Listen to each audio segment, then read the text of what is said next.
Hey there, Dave. What's going on, Jeff? Aloha, It's bro. all happening. It is happening. Good How to you doing? I'm good, man. Good to talk to you. How you doing?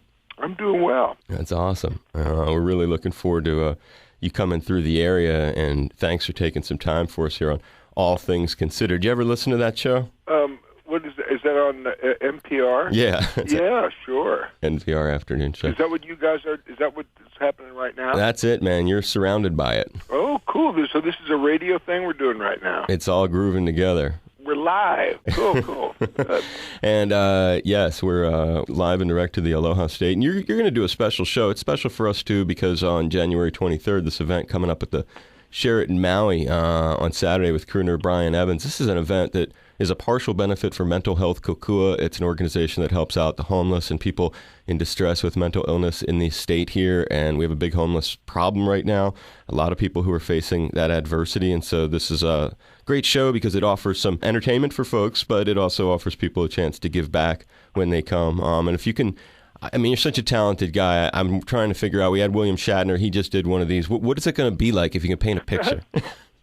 I love that question because I don't know.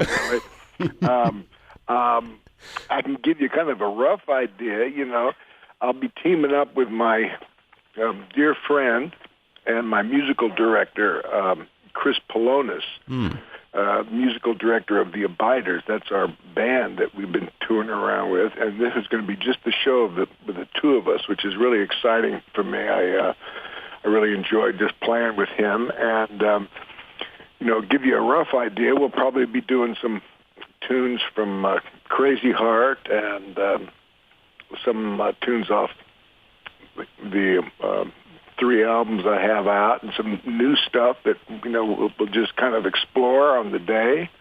And I'm looking to have a good time. That's my objective. I hope that's catchy, that everybody has a good time. I'm sure it will be. And are you at all familiar with Brian Evans, who shares the bill?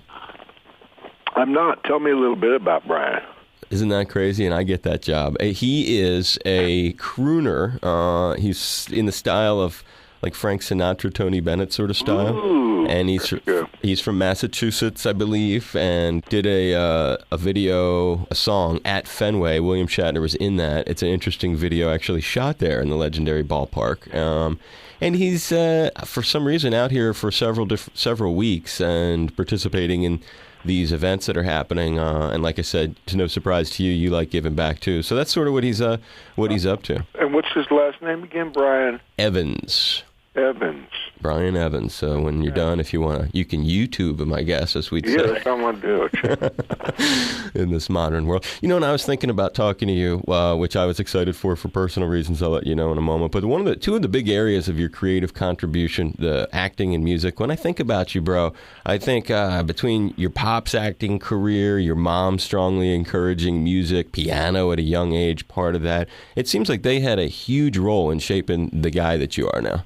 Oh man, I'll say, I find I'm often describing myself as a product of nepotism. I don't know if I would go into this acting thing if it wasn't for my dad and my mom being so enthusiastic about showbiz and really wanting to turn me on to acting. I fought it for a while because when you're a kid, you don't want to do what your parents want you to do. You want to do your own thing for one deal. And early on in my career, I didn't want to just be getting a job because who my dad was. So it was kind of a challenge for me. But after a while, I figured I must be doing something right. They couldn't be just hiring me because who my dad was. They've been a great inspiration and an example for me on so many levels, not only in my career, but just the way they ran their lives and what they thought was important.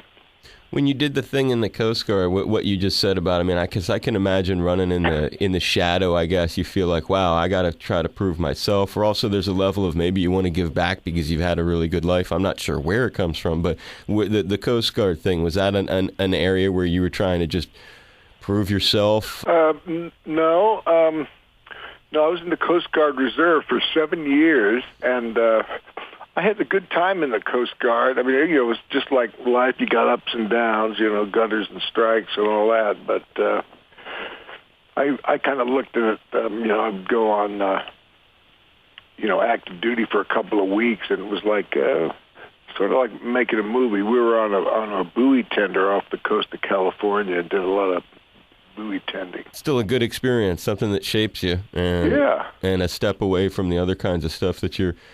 So you mentioned Crazy Heart. When I think about all the things you're associated with, you know, I'm sure he's going to be showing up at your concert, maybe not, but Maui resident Chris Christopherson, another. Yeah, I forgot, man. I'll have to give Chris a buzz and let him know. God, I forgot about that. Of course.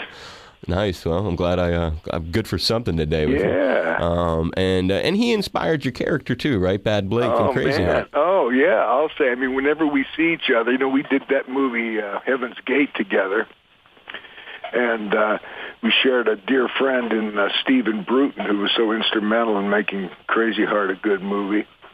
Stephen was Chris's guitarist for so many years. Stephen is no longer with us, but the movie Crazy Heart was dedicated to him. And I met Chris and Stephen on Heaven's Gate along with Tbone Burnett. And whenever Chris and I see each other, we get a big kick out of how much we look alike. You know, we laugh and say, we got to play brothers sometime or something like that. But, he's a big inspiration. He was a big inspiration for Crazy Heart, and I love him. It's great to see him. I forgot he lived in Maui, but I'll see if I can get a hold of him. Good thing for sure. Maybe he'll jump up on stage. There you go. That's what I'm talking about. You know, you mentioned it, and I was going to ask anyway. What got you to Tbone Burnett? Describe any of if you have any, favorite experiences because of the records and the Oh, work. Man. Well, we're dear friends, and he played I'd like to tease him, he played my maid in Heaven's Gate. You know, kind of took care of my house and stuff, my character's house. And that was a wild experience in Heaven's Gate. You know, Chris, he brought along a bunch of his music friends with him. We had Tbone was brought on because of Chris, and Stephen Bruton, and we had Mr. Hawkins, you know, almost did I space his first name? Help me. Ronnie Hawkins, and Buffalo. You know, we had all these, you know, incredible musicians, and we would jam, you know, every night after work and anytime we had days off. That's where I met Tbone, and then we've just kept in touch all these years, and throughout the years we've had various projects that we've done together. He was instrumental in making the Big Lebowski such a cool movie. He did all the music, was the music supervisor on that movie, and brought that great soundtrack together. And we've done several projects about ending hunger. We've worked together on a movie called A Place at the Table, a documentary about the hunger situation in America and what we can do about it. And we made we did Crazy Heart, and then after Crazy Heart, I figured if my music was ever going to get a shot in the arm, this was the time. And so I gave him a buzz and said, I got a bunch more tunes. You want to make an album? He said, yeah, let's do it. And so we made an album together. And we're looking to play together all the time. We love hanging out and doing stuff. Love to have you come to a little benefit concert in Honolulu for the homeless. We have a nice 75-seat studio right attached to our radio station. It'd be a bitchin' way a great way to get your stuff together and get you some visibility and also do a good thing. I don't know. I just throw it in your head there. Yeah, that sounds cool. I'd love to do it. It's not that far from you. But, you mentioned the helping out people. That's something I try to do with the show. And you have the Sleeping Tapes is not only a special release, but all proceeds go to the No Kid Hungry. What is the motivation for yourself, both on doing that record and also to help this cause? What eats at you about this? Well, man, just being a father myself and imagining being in the position of not being able to put food on the table for my kids is just, unimaginable. I really can't think of anything that would be, worse than not being able to provide for your kids. And I appreciate that struggle and try to do everything I can to turn that around. We've got a terrible situation here in America with so many kids struggling with food insecurity. 1 in 5 of our kids are struggling with food insecurity, and we're doing everything we can to turn that around with no kid hungry. And we're really concentrating on a couple of things. One, breakfast after the bell. Where kids don't have to come to school a half hour early, to eat in the cafeteria. But a lot of kids will just shine that on.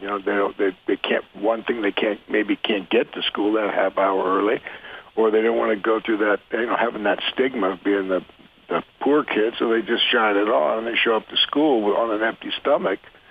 And you can't learn anything when you're in that condition. So we're promoting a breakfast after the bell, where the kids arrive at school and everyone eats breakfast at first period together.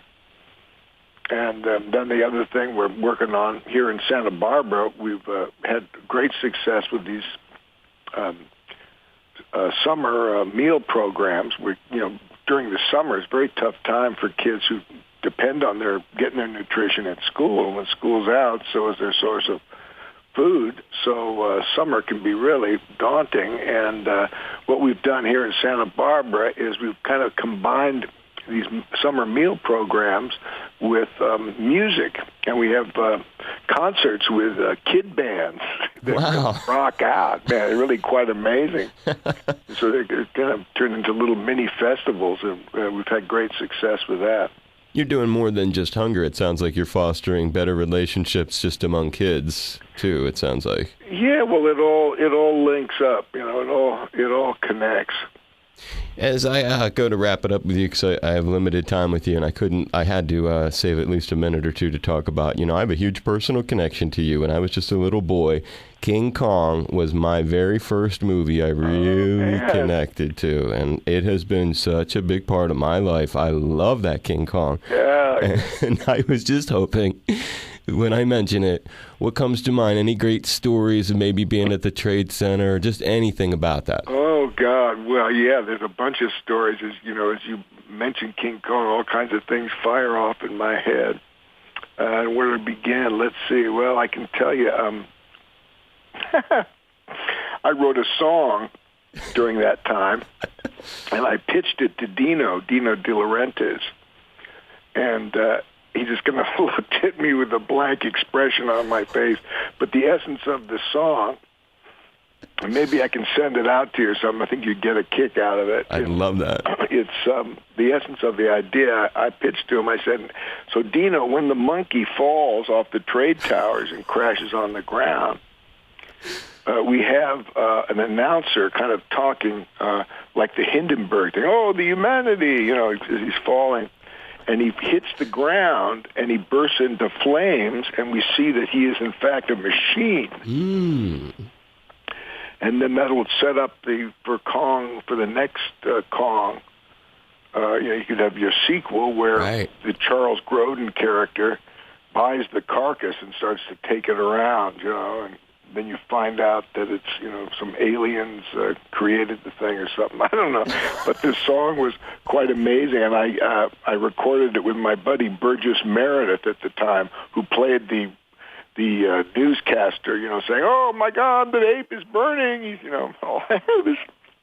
It was pretty funny. Then the other thing that comes to mind is Philippe Petit. The guy who walked across the towers. Right. We're shooting there at the trade towers, and this little French guy comes up to me and says, "Do you like my temple?" I said, "What are you talking about?" He says, "Yes, my temple. I walked across the tightrope to come there." I said, "You're kidding me." And he said, "No." And he said, "You know how to juggle?" And I said, "No." And he taught me how to juggle in about 5 minutes. Wow. He was a dear friend or is a dear friend of Jessica Lange's. They used to perform together in France. And he just showed up there on the set. He just showed up. It was, I think, it was that year, '76, that he did the walk across the thing. He did the walk, and he was, punished. His sentence for doing that was to entertain for free for the whole year in the park. So we, see him in the park all the time. He was around quite a bit. I love it. It's great stories. I could keep you all day, but I won't. It's a great event that this guy's doing, and partial proceeds help mental health Kukua. It's Saturday, January 23rd, Sheraton, Maui. Coming up Saturday at the Sheraton. Brian Evans also on the bill. It's Jeff Bridges, and I hope that you had fun talking today, Jeff. Great chatting. Aloha! You're listening to All Things Considered with Dave Lawrence. Aloha! Jeff Bridges here. You're listening to All Things Considered with Dave Lawrence. Sounds great. Jeff, do consider maybe if you ever want to do something, a special little project in town. We do have a nice room. It's in Honolulu. I'll reach out to Becky because I'd love to hear the King Kong song anyway. But if you wanted to do a hunger benefit, anything, it's a great way to do it. And I'd love to tap that and make it something that we give back to people. It's a nice room. So I'll shoot her some pics of it so she has an idea. Good deal. Thanks a lot. Appreciate that. And be safe. God bless you. Great talking to you, man. All right. Same to you, Dave. Aloha, brother. Talk to you soon. Bye-bye. Bye.